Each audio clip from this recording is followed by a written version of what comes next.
शेतकरी मित्रांनो नमस्कार. मी आज आलो एका हळद उत्पादक शेतकऱ्याकडे. हळद हे प्रामुख्याने जर आपण बघितलं तर मराठवाड्यामध्ये जालना, परभणी आणि हिंगोली या भागामध्ये घेतलं जातं. पश्चिम महाराष्ट्रामध्ये जर आपण बघितलं तर सांगली या ठिकाणी घेतलं जातं. आज हळद पिकामध्ये जर बघितलं तर हे शेतकऱ्याच्या अर्थकारणाला खूप चांगल्या प्रकारे चालना देणारं जे पीक आहे. बाजारामध्ये हळदीचे विविध प्रकारे उपयोग असल्यामुळं ह्या पिकाची सातत्याने मागणी आंतरराष्ट्रीय बाजारपेठेमध्ये नेहमीच वाढत राहिलेली आहे आणि जगामध्ये भारत हा एक मुख्य हळद उत्पादक देश आहे. आज मी ज्या प्लॉटमध्ये आलो ह्या प्लॉटमध्ये जर आपण परिस्थिती बघितली तर साधारणतः 6 ते 6.25 फूट इथं आपल्याला हाईट जाणवते. ग्रीनरी वगैरे जर बघितले आपण तर एकदम अप्रतिम आहे. तर हे जे सगळं जे काम जे आपण ज्यांच्या प्लॉटमध्ये बघतोय त्यांचा प्रथम आपण परिचय करून घेऊ. दादा तुमचा परिचय करून द्या बरं पहिल्यांदा. माझं नाव अच्युत भगवानराव इक्कर, राहणार हट्टा, तालुका सेलू, जिल्हा परभणी. आता दादा हा प्लॉट आपण डिसेंबरमध्ये, आज आम्ही 8 डिसेंबरला इंटरव्ह्यू घेतो. लागवड जूनमध्ये झाली तुमची? 5 जूनला झाली. 5 जूनला झाली. म्हणजे बरोबर हा प्लॉट आज जर म्हटलं तर एक 5 ते 6 महिन्याचा प्लॉट आहे आणि अजून 3 महिने बाकी आहे. आज आपण इथलं जर पिक्चर बघितलं तर हे अशा पद्धतीचं चित्र आहे या प्लॉटमध्ये. तर आपला जो उद्देश आहे या व्हिडिओचा की इतर शेतकऱ्यांपर्यंत ह्या शेतकऱ्याचं जे नियोजन आहे ते पोहोचवून त्यांच्या पण हळद पिकामध्ये एक चांगल्या प्रकारे क्रांती घडून यावी ह्या प्रामाणिक उद्देशाने आम्ही हा व्हिडिओ बनवतोय.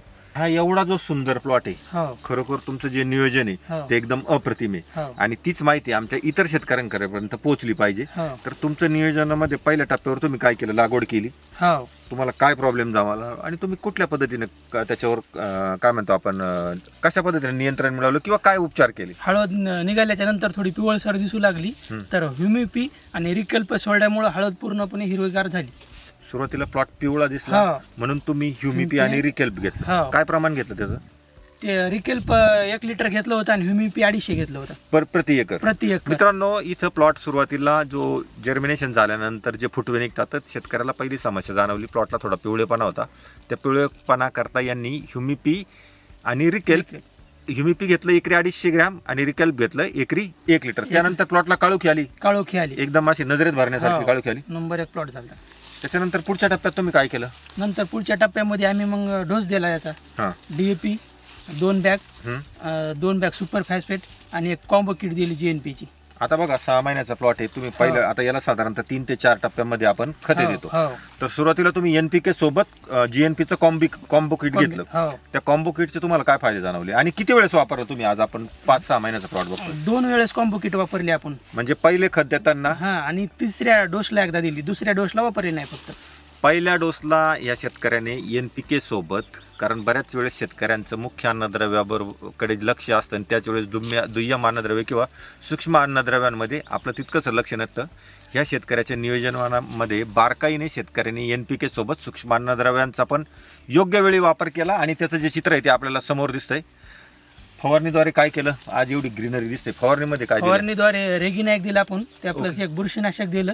रेगिना आणि एक बुरशीनाशक दिलं. ओके. त्याचे काय फायदे जाणवले तुम्हाला? हिरवेगारपणा आला, प्लॉट पिवळा पडला नाही आणि प्लॉट करपला सुद्धा नाही. म्हणजे प्लॉटला हिरवेगारपणा आला आणि प्लॉटला करपला पण नाही. आणि थोडक्यामध्ये मित्रांनो, ज्या वेळेस कुठलंही पीक असू द्या, जर त्याचे न्यूट्रिशन मॅनेजमेंट, वॉटर मॅनेजमेंट आणि डिसीज पेस्ट मॅनेजमेंट जर टाइम टू टाइम झालं तर नक्कीच आपल्याला असं एकदम आशादायक चित्र बघायला मिळतं. आपण पण हळद उत्पादक शेतकरी असाल तर नक्कीच हा व्हिडिओ आपल्याकरता मार्गदर्शक राहील.